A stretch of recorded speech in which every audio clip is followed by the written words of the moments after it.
يا ربي صل على النبي على الآل رسول الله خير الأنام وآله يا ربي صل على النبي الغالي الغالي. One of the things that this brings into play is what is called the ring of prophecy. Okay, the seal of the Prophet sallallahu alaihi wasallam.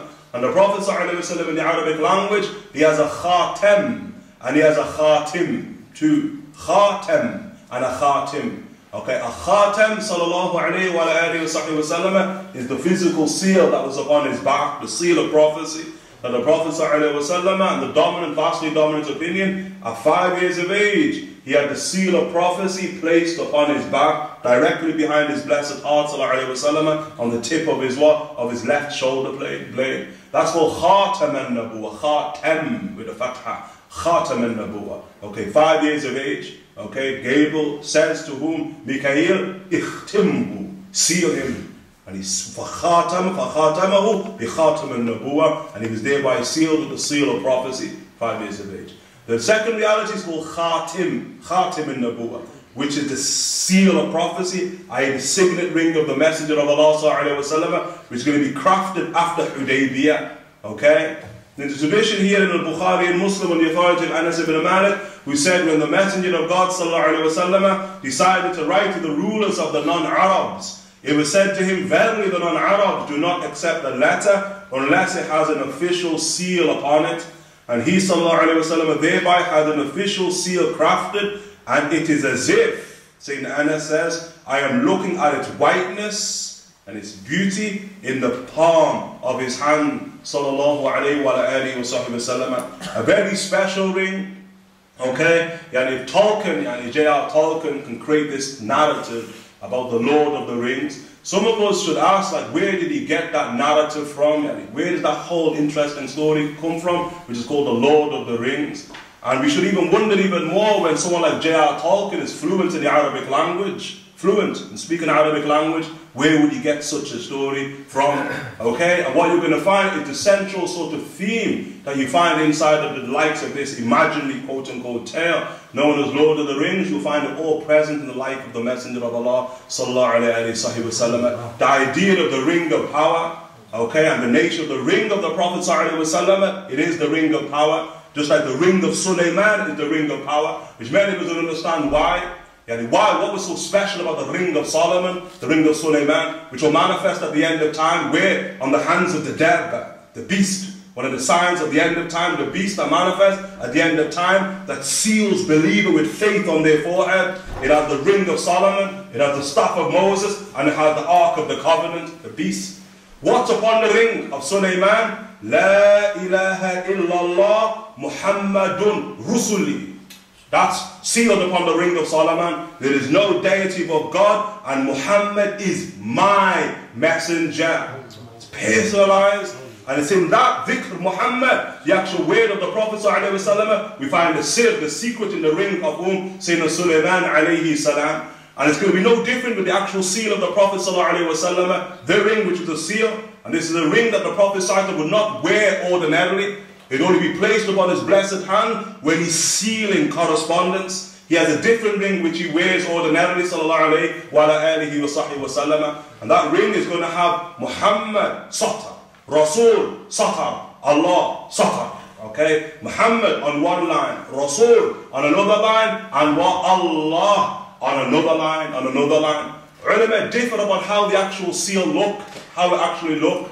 Many of us, we see that the seal, that it's what? It has Allah, Rasul, Muhammad. That's how you see it, isn't it? Allah, Rasul, Muhammad. And that's what some people favor. Although many of the Imams, like an example, Imam al-Jasus, one of the Imams of Shama'il, that he believed that wasn't the nature of the ring of the Prophet ﷺ, because the actual word is that kana maqloob. That what that inscription was maqloob.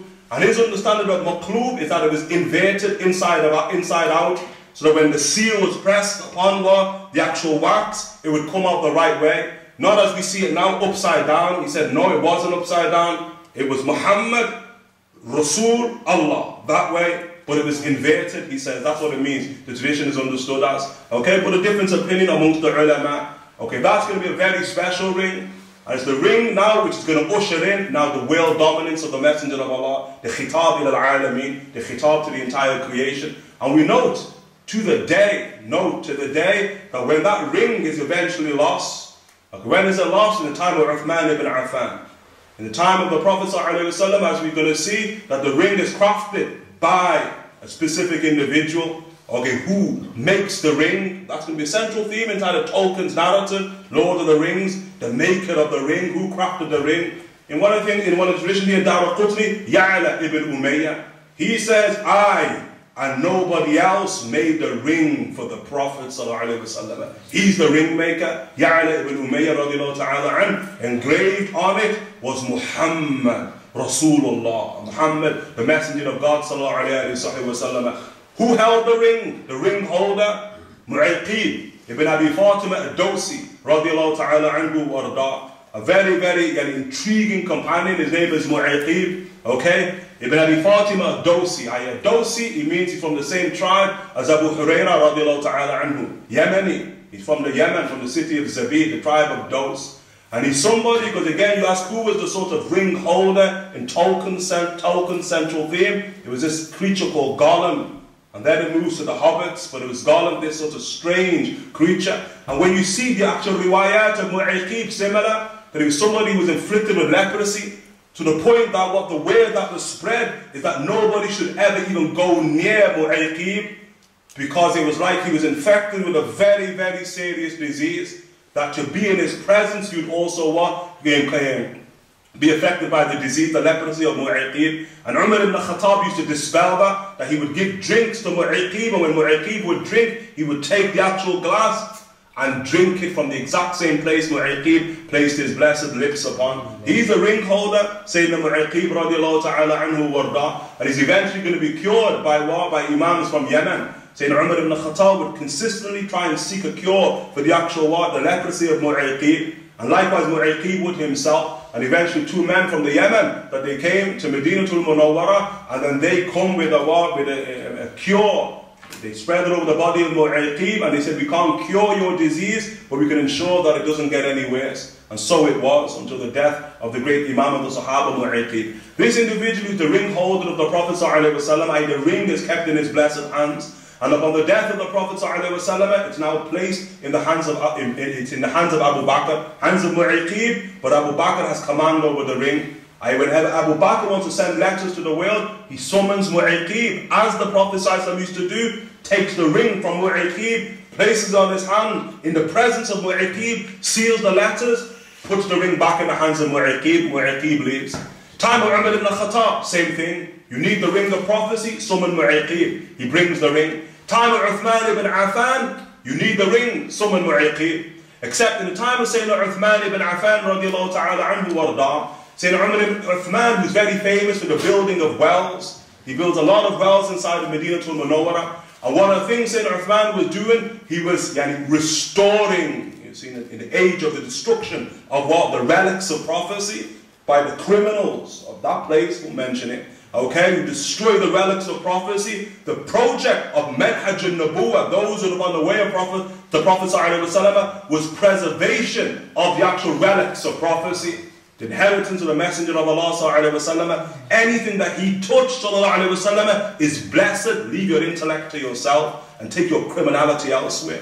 So here what Sayyidina Uthman ibn Affan is restoring the great well of Aris at Quba, the great well of Aris. And when he's at the well of Aris, he summons Mu'aqib. He has a letter Uthman ibn Affan wants to seal, the caliph. Mu'aqib comes with the actual ring of prophecy, and he takes the ring and he gives it to whom? Uthman. He lets go of it, Uthman doesn't catch it, the ring falls into the well of Aris. That's where the ring falls. Uthman ibn Affan asks for the actual well to be excavated, and 3 entire days and night they're searching for the actual ring of prophecy, and it never re-emerged, the ring of the Prophet ﷺ. What's important about that, the people of interpretation say, our Imams say about that, that was the day, now the Ummah moved into fitna, to the very day. Once the ring of power was lost, which kept the actual body politic together of Islam, once it was lost, now fitna crept in. It was 6 years into the actual rule of Sayyidina Uthman ibn Affan. Sayyidina Uthman ibn Affan rules for 12 years. 12 years, Sayyidina Uthman. They say 6 years was like Umar, absolute peace and tranquility. Then 6 years was like Ali ibn Abi Talib, fitna and tribulation for Sayyidina Uthman ibn Affan, which culminates in the assassination of the great Imam in and of himself inside of his house, fasting whilst reading Quran. Allah subhanahu wa ta'ala will suffice you from them. So this is a very special ring on the authority of Mu'aqib himself. The ring of the Prophet ﷺ was made from iron coated in silver.